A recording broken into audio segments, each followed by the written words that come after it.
Everyone, I'm Ryo Yamaguchi, the publicist at Copper Canyon Press, and you are watching Season 3 of our interview series, Line Break, which goes off the page and into the homes and minds of our beloved poets. We began Line Break as a way to connect during the pandemic, and we've had so much fun seeing poets on screen, hearing poems, talking about writing, books, and life that we simply had to keep this series going. Thank you for tuning in. Dear viewers, I want to welcome you to a very special episode of Line Break with our own executive editor, Michael Wiegers, here to celebrate our 50th anniversary and with it, this extraordinary anthology that we are just now publishing, A House Called Tomorrow. Today's episode, I think it should be the easiest, but it might be the most difficult. I'm not really sure, since I get to talk with Michael, both a colleague and a friend, every single day. Michael, thanks so much for scheduling one more Zoom this lovely Friday morning. What do you think? Do you think this is going to be the easiest or the most difficult of these interviews we've done? I think it'll be the easiest for you, the most difficult for me. Okay, great, excellent. since I've not done it before, but no, thank you, Ryo. This whole series has been just really fantastic, and your energy and intelligence always just comes shining through, and and I'm sure our viewers all see that and appreciate it. Oh, well, thanks, Michael. This is pretty easy so far. I can accept this conversation as it is. No, that's really wonderful. So, okay, we're filming here. It's February 24th. We are on the eve of AWP. For viewers who don't know what that is, that's pretty much the largest writers' conference in the US. It's a place where nearly every American writer has convened in the past. It's the most important opportunity for us as a press to interact with our poets and our audience, all kind of in the same place. This is our first AWP we'll be attending in person since the start of the pandemic. And here's a kind of a quick story. Copper Canyon, like many folks, pulled out of going to AWP last minute, March 2020. That was right as the seriousness of the pandemic was settling in. We left all these pallets of books just kind of sitting unattended at our booth, as many other publishers had to do. We are about to return, Michael, in large part to celebrate our 50th anniversary. And I'm wondering what you are most looking forward to and also what you might be most apprehensive about at AWP. I'm most looking forward to being among our poets and among our colleagues at the press.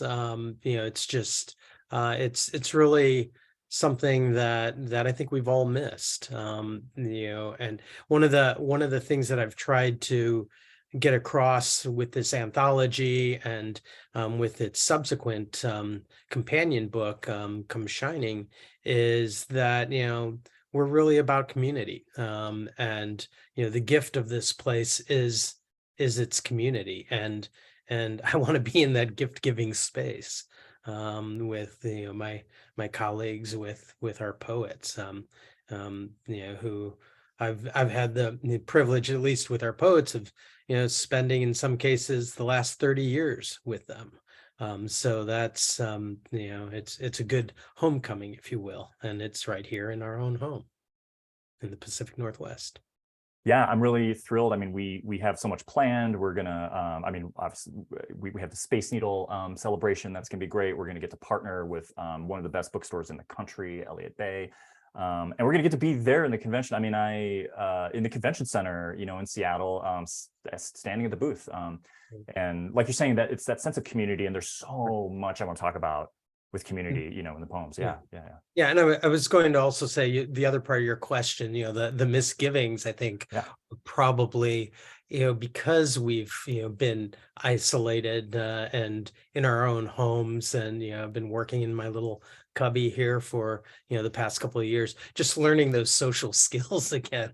That's probably the big misgiving, just how to be, I hope, graceful and amiable in person when we see people that we haven't seen, for years. So, that's probably the biggest misgiving, but certainly we're all looking forward to the opening night party at the Space Needle, which I had dinner last night with one of our poets, Amanda Gunn, and she wasn't so certain when I explained to her that the top of the Space Needle, the floor is all glass, so you're looking down, several hundred feet through the glass. So it's going to be an extraordinary way to celebrate the press, and they've even made a special cocktail for the press that is called the Copper Canyon Comet.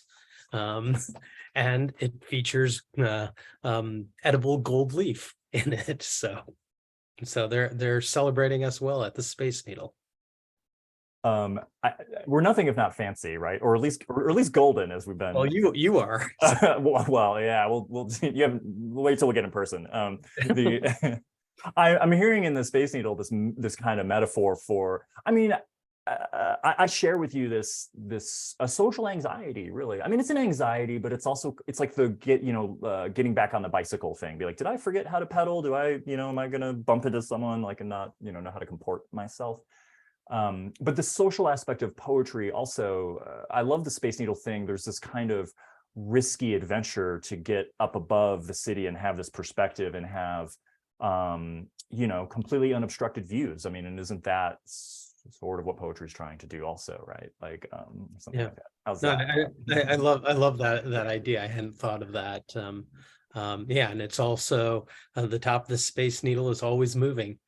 So it's changing its view, and I suppose that's apropos of poetry as well. It's always moving and inviting us to look anew at what's around us. Yeah, that's really beautifully put. So part of our conversation today and what we're kind of celebrating this year, 50 years, is that there's this very chronological context to a lot of what our mindset has been 50 years. And if you don't mind my noting here, Michael, this is also an important year for you as an editor at Copper Canyons. You're 30 years, right?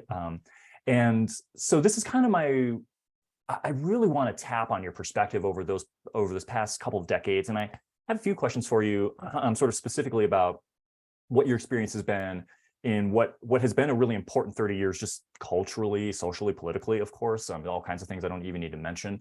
But there's some specifics around sort of the history of publishing I want to get into around that. So be prepared for that. But I'm going to use this as a segue to ask a question I'd like to ask everyone who's on the show. And working back in your own life as an editor, as an artist, as someone who has been involved just in the arts, who's made a career out of the arts, about the first time that you interacted with the arts as a young person, I mean, as a kid or even as a young adult, the first time that you recognized yourself in a work of art, in a poem, in a movie. The first time art really triggered in you, Right. Oh God, there are so many ways, now that I look back that I can ascribe to, those moments of beginning. The first poetry, I was a young kid into music, and I would be telling my mother that, these songs were so philosophical, they're so important. And she started handing me books. So she early on, when I was probably like 12 or 13, she gave me a copy of the complete collected E. Cummings, and then gave me Lawrence Ferlinghetti's A Coney Island of the Mind as, just kind of these entries. And so I'd say in a lot of ways, she may not recognize this, but she was really influential to my development in how I look at the world, and using the word look, she was blind. And I remember, before she had, completely lost her eyesight, and I think I may have told you about this recently. Before she had lost her eyesight, she took me and my siblings to see Monet's Years at Giverny, and I saw those paintings, and they became kind of part of a visual cliche for me. So fast forward just this past year, I saw a show wherein they had Monet's Giverny paintings alongside Joan Mitchell's paintings, and suddenly these in this new context, the Joan Mitchell paintings, which are just stunning, they made me see the Monet paintings in an entirely different way, and made it new. And there's an element of that I like in the anthology that we're doing, by bringing forward newer, maybe more radical or more expressive, I don't know what the word I'm looking for, a more modern sensibility. You can see the old within the context of those. So and I think that the other thing that's part of my artistic awareness was, I went to high school really close to I grew up in St. Louis. I went to high school close to a free art museum, the St. Louis Art Museum, which is an extraordinary museum. And I was, kind of a lonely loner kid, and I would go and hang out in this museum. And then later, would take my mom with her, with her blindness, and I would try and explain to her, what I'm seeing. I took her to see a Jim Dine exhibit, and trying to explain these big hearts and gates and tools and things like that, and with my limited vocabulary. And I think that that's something that is at the root of what I do as an editor and publisher, is to try and translate that, what is for me very personal experience, into something that others might embrace and hopefully understand and love as much as I do, or more. That's fantastic. I love, I mean, I remember talking about the Giverny exhibit with the Joan Mitchell paintings, and I mean, there's so much here that you're describing. It's this interaction across eras and across art movements. I love this idea that maybe Monet's paintings were waiting for an interlocutor that hadn't existed yet, and couldn't we say that about, ancient Chinese poets, like, who are in this anthology, right? And waiting for Shang Yongfang to come around or something like that. Right. Yeah, I think, and you've heard me say this, I think, a couple of times, and I've been thinking about it more and more. But if another formative book for me is Lewis Hyde's The Gift, and in that book he talks about being good ancestors, and that's the role of the artist, is to be a good ancestor. And so you are laying the groundwork for future generations, and I hope that that's what we're doing with our work at the press, is we're being good ancestors. Yes, we're looking backwards 50 years, but there's a reason it's called A House Called Tomorrow, because we want to look forward, and do so. It's just, okay, how do we responsibly make art, make poems, make books that will be read years hence. That's, I think, one of the goals that I would like to pursue as an editor and publisher.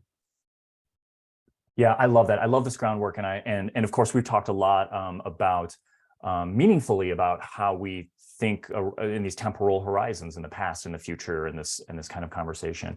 I think you're starting to touch on, you're getting into this kind of forest here that that our colleague Elizabeth wrote just a really fantastic question about the anthology that kind of gets on this. And so I think I want to kind of use this question as an opportunity to maybe open up this discussion a little more about the anthology, in particular.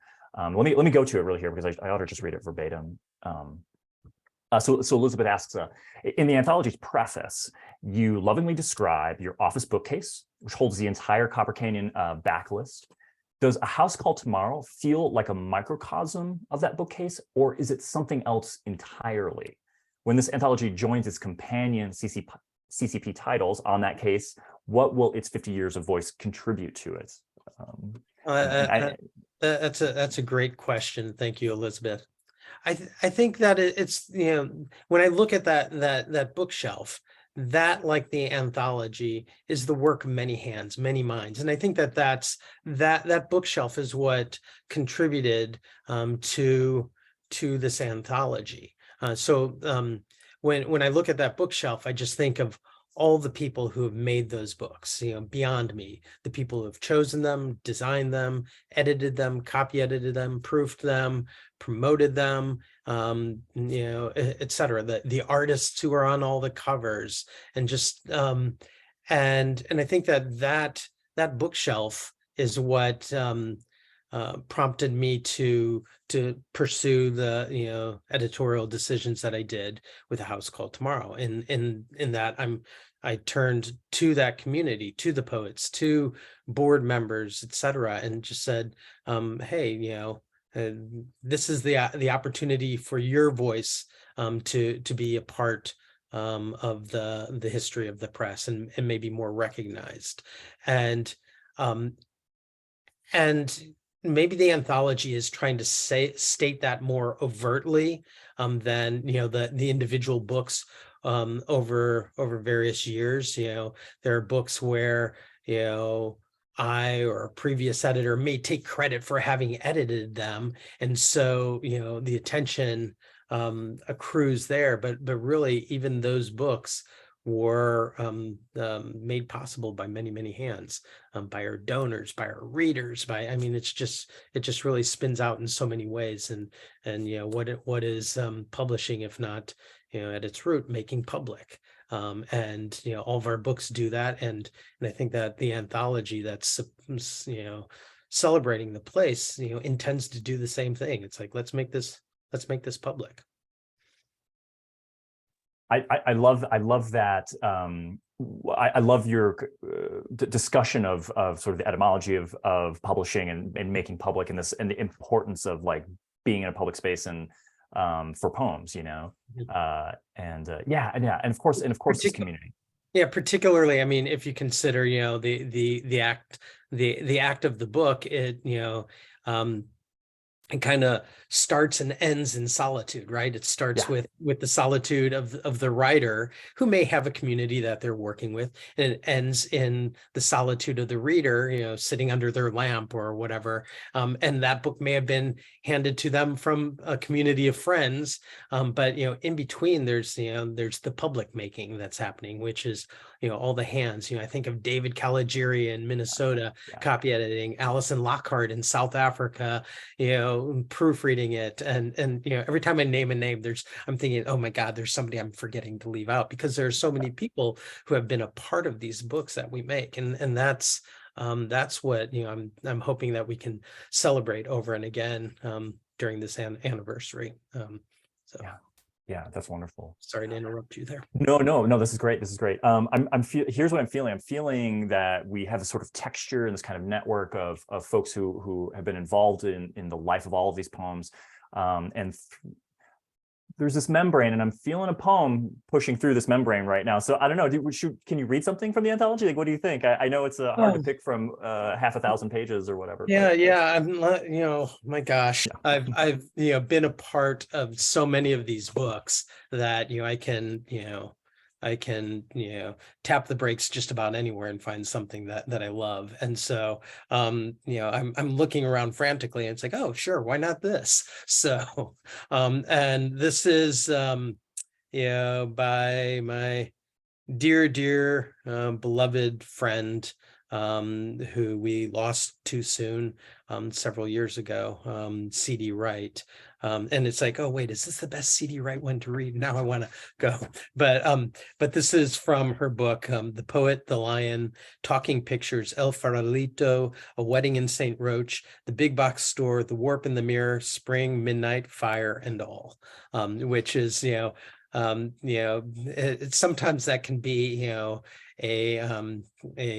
a drinking game. Try to remember that title, when you're in a group of poets. It's like, okay, who can remember the whole thing? So that one was done in 2016, and it's actually really prose rather than poems, but it kind of toes the line of what both poetry and prose can do. So and this is from Concerning Why Poetry Offers a Better Deal Than the World's Biggest Retailer.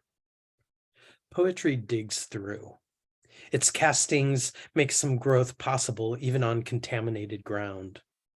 Though forced to make do with shrinking day length, though forced to go the worm's way, poetry ensures new shoots. It could be that an international vault will have to be established for poetry to ensure the renewal of the greatest variety of voices, of lines capable of challenging the uniformity of thought.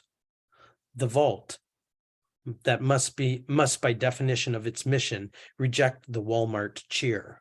Spring clings to poetry. It brings forth possibility, the greatest good.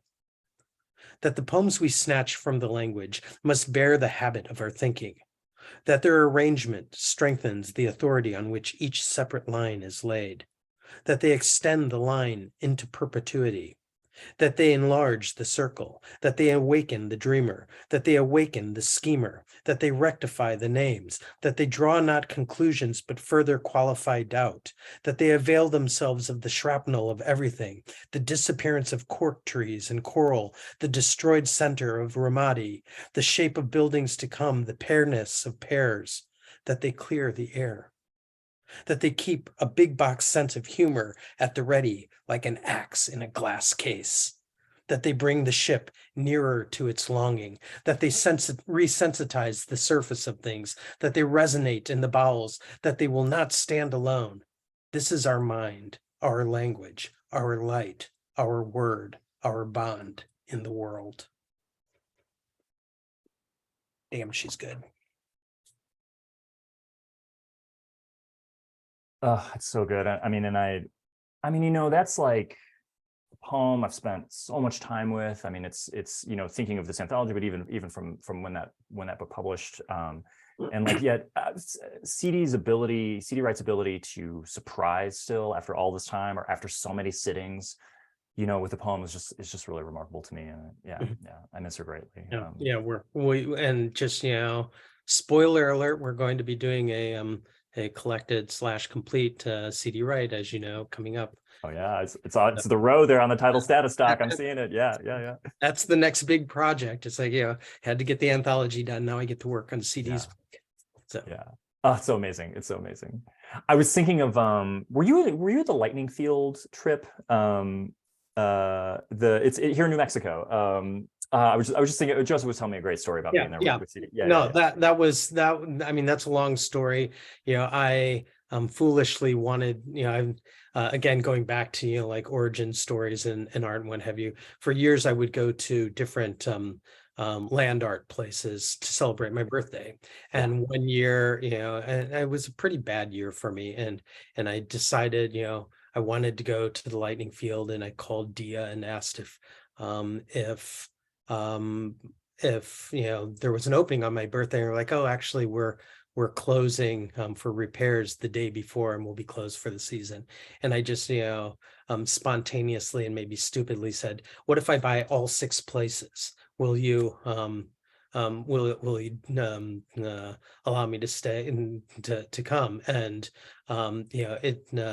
that didn't go over so well with my partner at the time. It's like, what did you just do?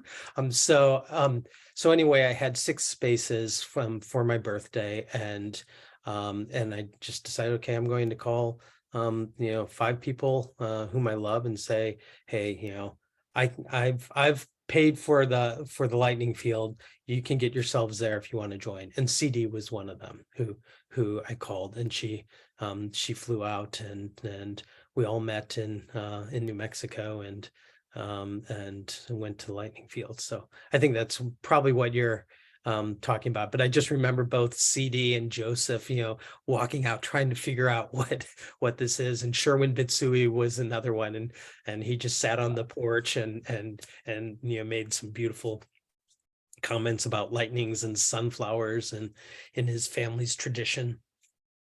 And so it was an extraordinary trip. But yes, was there a question there? I'm sorry, I just started blowing. No, I think no. I think I was just, my mind had just wandered out into the Lightning Field and thinking about CD and this idea of her in this slight dangerous feeling space, but one full of electric possibility, right? I mean, just again, the metaphors abound, right? Like, I want to kind of take so CD's poem is this. I mean, it's a love letter to poetry, but it's so much more than that too. And I'm thinking tonally about sort of different kind of tonal elements to this. I mean, of course, we're in this mode of celebration, but there's challenges around poetry, challenges too. And I kind of have this question. So let me pose this question to you from your perspective, so poetry to me is it's this superlative, right? It's in many, it's our simplest, in many ways, it's our simplest, most fundamental art form. In this, in your introduction, you talk about semantic, scribblings on a cave wall. I mean, the very beginnings of language. I mean, poetry is just language. That's all it is. I hazard that this simplicity has also made it pretty subversive throughout pretty much its entire life on the planet. And I'm wondering what you think in its role, in its tenacity to be simple, what its largest obstacles are that it has to overcome to reach a reader, to reach someone's heart. Well, I think one of the biggest obstacles is probably that because we are using something that is almost universally shared, spoken language, that it, that fact that we all have it within us, have these languages within us, maybe might lead some people to question. It's like, well, it's kind of like, seeing a Piet Mondrian on the wall and somebody saying, oh, my kid could do that. There's this sort of dismissive perspective of what's happening in a poem, and particularly when you get to poems wherein the made thing is less visible, then I think that it might cause some people to just assume that it's nothing. And at the same time, poetry isn't just rhetoric. It isn't just charged language. It's something more and less than that. And I think that there is a tendency sometimes to see charged language as being poetry, and I don't see them as the same. There's a line from a Hayden Carruth poem that I've put in here that I've always loved, and it's actually on the back of my business card, a part of this poem is on my business card. But I've always liked the idea that he says, a poem is neither object nor expression, yet somewhat partakes of both. What a poem is never to be known, for which I've learned to be grateful. And I love that idea of poetry right there. That it's not just this made thing, ka-dunk, ka-dunk, ka-dunk, and it's not just, cut a vein, I'm in pain, expression. It's both. And they intertwine marvelously in the poems that I love. And of course, my definition of poetry is going to be different than somebody else's. And that's okay. It's but I think that's also where the challenge is. So what does CD say in this? Oh God, it's there's something about, confusion is part of the business of poetry. Uncertainty, mystery, doubt, those romantic notions are, Keatsian notions are, part of what poetry is. That we're not going to poetry for certainty as much as we're going there for uncertainty, or methods, or not methods, something that will help us celebrate the uncertainties. That's part of why I go to poetry. And as soon as I try to put my thumb on it, it's just like, well, it's not that either. So it's neither, but partakes of both. So yeah, that's excellent. This makes me kind of ask this question that I've been thinking about with this too, which is like, do you of course, we all want poetry to be popular. We want it to touch as many lives as possible. But is there a risk, like should it always be kind of underground? Should it always be a little cool, too cool? It's always, that's been the ongoing conversation, right? I can remember, God, it might have been Richard Howard or somebody, when I was coming up and I was in my 20s and reading that he's like, oh, it should be, just like, like during, Soviet Russia, it should be, was it the Velvet Revolution or whatever, where poems are just passed around secretly, and no, we've got to protect it. And I recoil a little bit at that, because I do think that as Roque Dalton said, and then Pablo Neruda then stole, poetry like bread is for everyone. And I believe that wholeheartedly, that that it is. But again, I want to, and maybe this is because of the position I hold at a poetry publisher.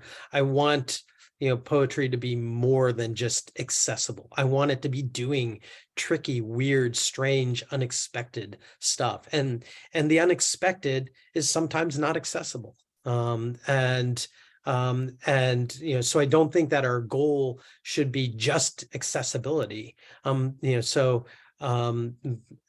it's something that I want everybody to appreciate it. And because, I mean, you've heard it probably many times in your life, and I have also, where people will say, I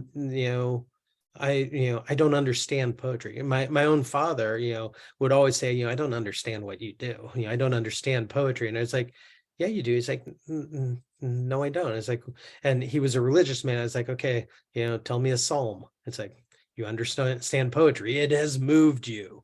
The Bible, is poetry. That moves you.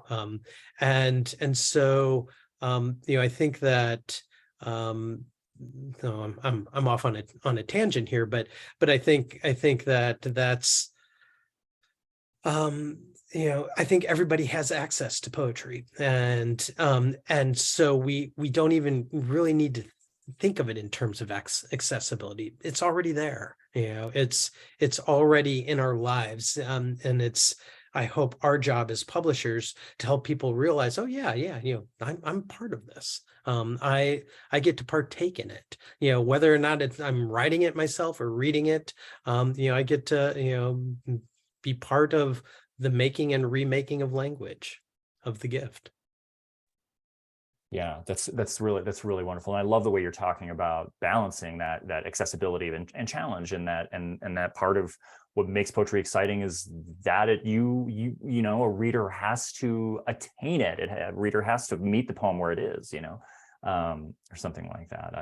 Let me concretize this idea of accessibility. And accessibility is kind of a fraught, weird word, but I'll concretize this a little bit in wanting to take a little time to talk about the history of publishing. The press is 50 years old. You've been in the scene just alone with Copper Canyon for 30 years. You've seen a lot happen. In your introduction, you mentioned certain technologies that have been really facilitated publishing. It's the Gutenberg stuff. Cast type. I want to think about technology, our more present history, and the technology of the internet, of digital publishing, of blogs, the idea that you can create a magazine today by just going to WordPress and creating a blog, and now you've got a magazine. And also sort of the rise of MFA programs, the kind of institutionalization of poetry. I mean, these are all, and proliferation of magazines and proliferation of discourses around poetry, all this stuff, right? That's kind of happened over the last few decades. It's made poetry really more accessible, and it's done a lot of other things to it, right? And so I'm kind of curious from your perspective, what you think, how have these recent technologies and these recent sort of social institutions like impacted poetry in the last 30 years, just in your time as an editor, do you think? Right. Well, I mean, so first of all, you alluded to it, just in the history of Copper Canyon Press. It came, it arose out of essentially a discarded but accessible technology, suddenly accessible. So during the transition from letterpress to offset printing, letterpress equipment could be had for a song. And so you consider the do-it-yourself sort of artists of the late 60s and early 70s gobbling up this equipment and starting to play with type and make books. And so there were no restrictions and no gatekeepers, a term that I have problems with. So that allowed people who weren't multimillionaires with access to, you know, a big publishing franchise to start making books that they believe in, start, you know, elevating voices that they cared about. And so, you know, fast forward, when I was coming into publishing, you know, I was doing letterpress work and working in a bookstore, and you know, got my first job in publishing with our colleagues over at Coffee House Press. And just I remember you know, when we got a computer there, and Coffee House had a letterpress shop, but I just remember, you know, the first time I used a mouse, and I was like, oh my God, this is incredible. You know, and you know, and at the time I also poo-pooed Amazon. It's like, how the hell is this company going to make, you know, any money? You know, the margins are so slim in publishing and in book selling and what have you. I just didn't quite understand at the time. And you know, and I also, you know, thought that email, really, are we going to, you know, I love writing letters, are we going to use email? So I mean, these are all ways, right, of exchanging the written and spoken word, and I've seen them evolve at the same time that we've seen the proliferation of MFA programs. So as I look at technologies, you know, now the thing that we're all you know, Twitter pated by is AI, right? And it's like, okay, is AI going to replace writing? Is AI going to be the next doom?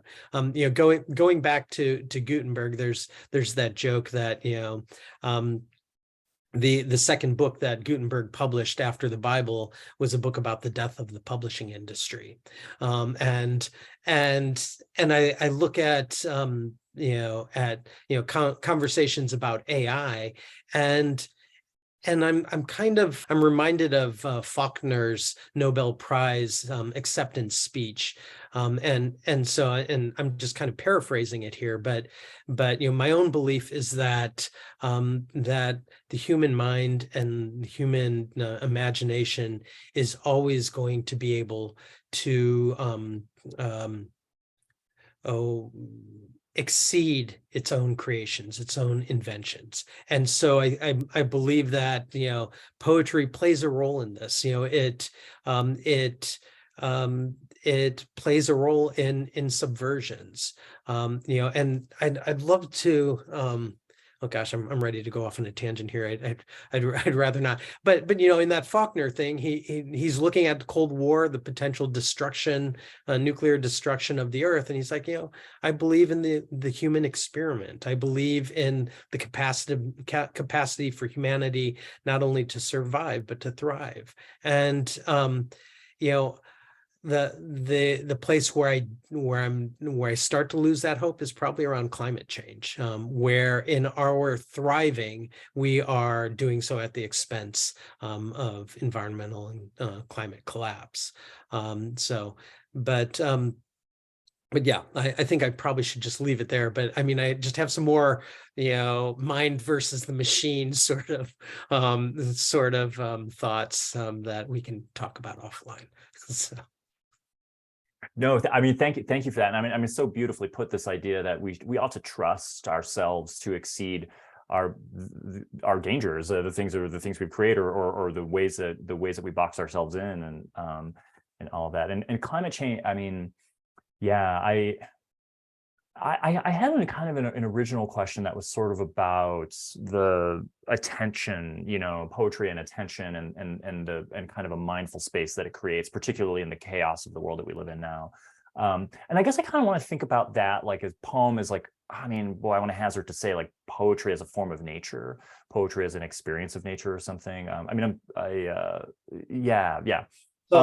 So I was going to go, you know, in one of my tangents there, I almost went into a similar space as this, and you know, and I'm refraining from grabbing the wonder killer, you know, the phone to, you know, kind of, you know, check and fact check and everything here, but you know, a while ago, you know, I had read about the different centers of the brain that we engage when we read. And there's, dorsal reading and ventral reading, and I always get them mixed up. But I think the ventral reading is kind of the more superficial, like when you see stop sign. And then the dorsal reading, I think, is more deeply centered in the brain. And I think that, to your part about poetry and nature, I think, that, this, more, early centered, dorsal brain, that's where we read poetry, where we, kind of, we slow down. And again, that's kind of, that's something that machines don't do. Machines are about speeding up. Artificial intelligence is about, can we process this faster and faster and more conveniently? And whereas poetry is like, yeah, be the sand in the gears, be confusing, be slow things down, make us think, make us pause, make us breathe. I mean, what is poetry if not breath? It's about measured breath, as much as it is about, the words that are being said through that measured breath. And so there's I think there's that, connection to human nature, and nature with big N, I guess, that I think is physiological. But then I also, I think when I was coming up, I was this teenager, and then in my 20s, and I was concerned about environmental issues, back then, and I always thought that, well, poetry is maybe the least extractive art form. It really just requires, maybe the greatest environmental harm that a poem does is if you're writing it down, with a pencil. But you can make poetry with just your breath, and without any extraction, really. And I'm sure if I think a little more about that connection, I do believe that there is, so just like, acid rain is global, language is also global, right? It crosses borders. It moves with the winds. It moves, with the shifting of air, breath again. And so I think that I see it as being very much connected in its concerns with the natural world. But I don't know if that's where you were going or not. Yeah, but I'm curious to hear what your thoughts are more too. Well, you were helping me kind of bring me to this kind of idea or relationship between the two. I mean, there's very real things to consider, like, I mean, with poetry and publishing, and about and resources non-extractive. I mean, we had a conversation a little while ago about hemp paper, and I got really excited about this as a sustainable source and things, and I think there are real solutions, but kind of to your point, I love what you're saying about slowing down, and that part of I think what we feel in our lives now is the urgency of capitalism, and the urgency of technology and of machines, and the urgency of climate change and of environmental catastrophe. I mean, part of what's so scary about it is it's this inexorable locomotive feeling of it, and so the antidote is slowing down. And I think it's one of the lessons that the pandemic certainly has taught us. I mean, it is, I mean, I don't want to, understate the horror of the pandemic, but like one of the benefits, I think, for many folks was that we slowed down. People read a lot of poetry. We know they did, during that time, and there still are.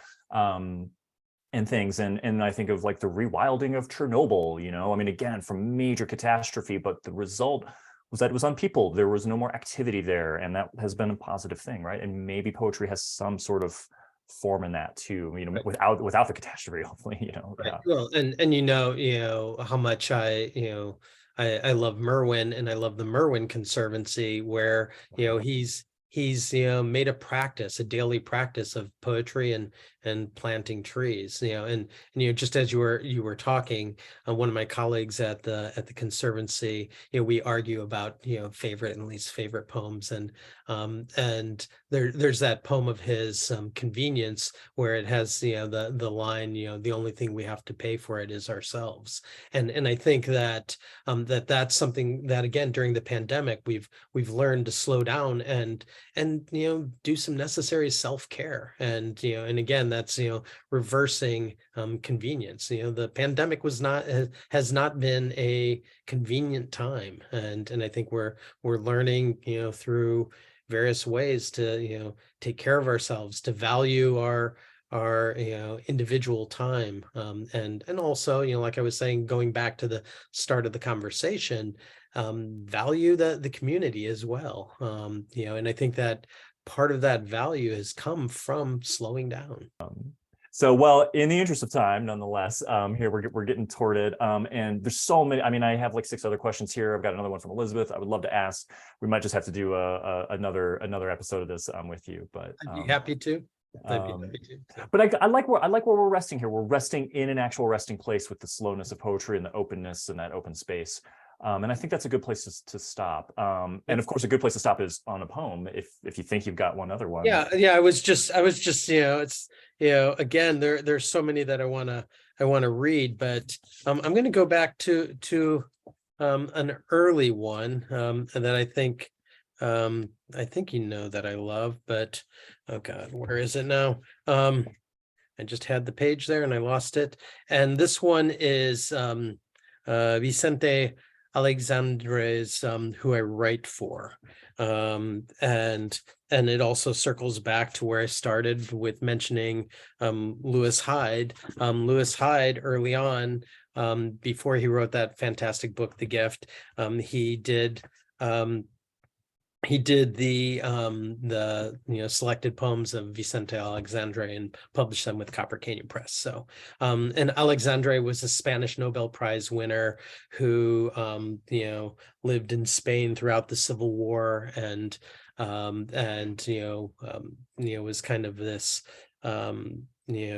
voice against fascism and the dictatorship in Spain. So Who I Write For. Historians and newsmen and people who are just curious ask me, who am I writing for? I'm not writing for the gentleman in the stuffy coat or for his offended mustache, not even for the warning finger he raises in the sad ripples of music, not for the lady hidden in her carriage, her lorgnette sending its cold light through the window panes. Perhaps I write for people who don't read my poems. That woman who dashes down the street as if she had to open the doors for the sunrise, or that old fellow nodding on a bench in the little park while the setting sun takes him with love, wraps him up and dissolves him gently in its light. For everyone who doesn't read my writing, all the people who don't care about me, though they care for me without knowing. The little girl who glances my way as she passes, my companion on this adventure, living in the world. And the old woman who sat in her doorway and watched life and bore many lives and many weary hands. I write for the man who's in love, for the man who walks by with his pain in his eyes, the man who listened to him, the man who looked away as he walked by, the man who finally collapsed when he asked his question and no one listened. I write for all of them. I write mostly for the people who don't read me, each one and the whole crowd, for the breasts and the mouths and the ears the ears that don't listen, but keep my words alive. 2. But I also write for the murderer, for the man who shut his eyes and threw himself at somebody's heart and ate death instead of food and got up crazy. For the man who puffed himself up into a tower of rage and then collapsed on the world. For the dead woman and the dead children and the dying men. For the person who quietly turned on the gas and destroyed the whole city and the sun rose on a pile of bones. For the innocent girl with her smile, her heart, her sweet medallion, and a plundering army went through her. and for the plundering army that charged into the sea and sank, and for the waters, for the infinite sea. No, not infinite, for the finite sea that has boundaries almost like our own, like a breathing lung. At this point, a little boy comes in, jumps in the water, and the sea, the heart of the sea, is in his pulse. And for the last look, the hopelessly limited last look, in whose arms someone falls asleep. Everyone's asleep. The murderer and the innocent victim, the boss and the baby, the damp and the dead, the dried up old fig and the wild bristling hair. For the bully and the bullied, the good and the sad, the voice with no substance, and all the substance of this world. For you, the man with nothing that will turn into a god, who reads these words without desire. For you, and everything alive inside you, I write and write. Thank you. Oh, yeah, it's so fantastic. I mean, just the pan of across the globe in this. It's a wonderful poem. And I know that's a favorite of yours too. Thank you so much, Michael, for sharing that, and for talking so deeply with me today. This is fun. I mean, it's a nice reprieve from talking about budgets and stuff, like whatever, and things, which is really, really great. And I'm so happy we could do this, and I'm so thrilled to be holding this book in hand. I mean, I had to do the promo for it here with this anthology. It's publishing just now, and by the time this airs, it'll be out in the world. Thank you all, and maybe we'll interact with some of you out there at AWP when we're